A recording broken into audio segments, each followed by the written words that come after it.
Metropolitan Water District is at a crossroads. They have a decision to make.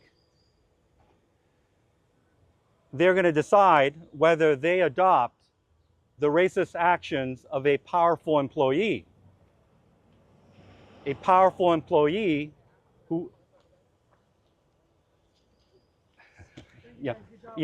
sorry for blocking that sidewalk.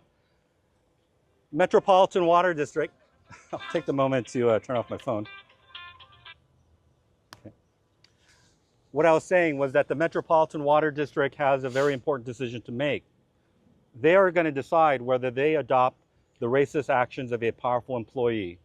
An employee who referred to white men as white boys, an employee who accused white men of being bigots just because the color of their skin is white, an employee who pushed out 2 white managers from their positions because they were white. This is a powerful employee who appears to be untouchable at the Metropolitan Water District of Southern California.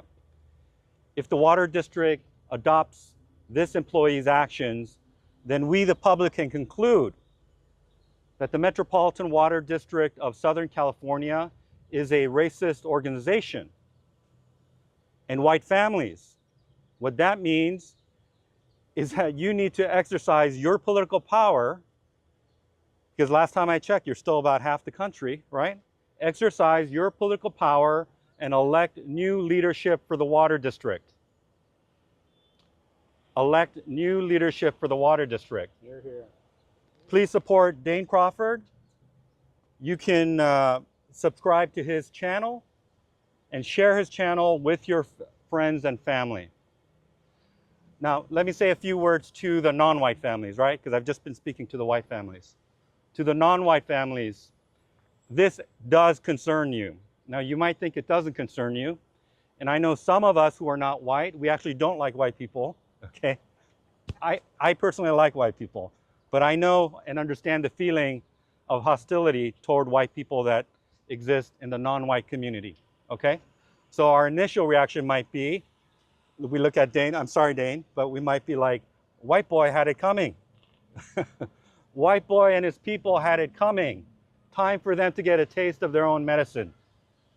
That might be our initial reaction. But once we get that out of the way, there's a bigger picture here that we must not miss. When the government treats the largest demographic group in our society this badly, is that a good sign? No. Nope. Does that inspire confidence in us that the government is going to actually do their job to protect we the people? Nope. Does it inspire our confidence that they're spending public money wisely? Absolutely not. For our good? To maintain infrastructure so that firefighters have water to actually save our homes from burning? Do we have that kind of confidence? No.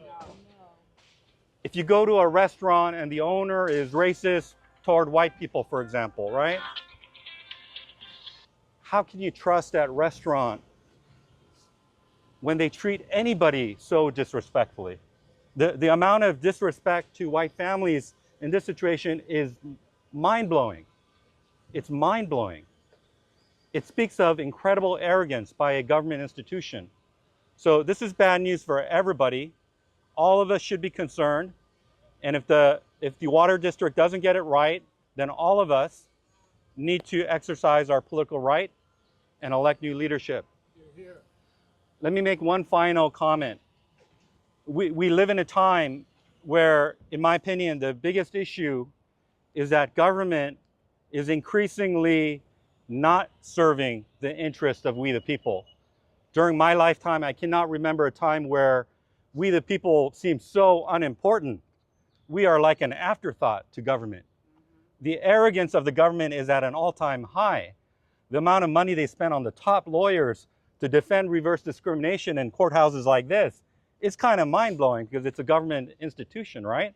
Maybe, I didn't realize they were that important and that they are entitled to get the most expensive, best attorneys around.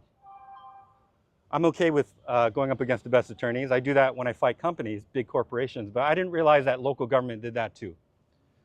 Now, the biggest issue I believe is that we are facing as a people is that government is less and less working for we the people and more working for the interest of one or more special interests. Agreed. So the question to the Metropolitan Water District and government overall is, are you going to work for us or are you going to work for somebody else? Here, here. How do we solve that problem? We need to get involved in government much, much more than we have ever been involved in government. But here's the problem. We don't have more time. We don't have more money. The time that we've had, regular people, the time that we've had, the money that we've had, it's clearly not been enough. It hasn't been going our way. We've been losing. We have less and less political influence every decade. How do we turn that around? How do we turn that around? The answer to that, or my thoughts on that, I'll share with you the next time, because we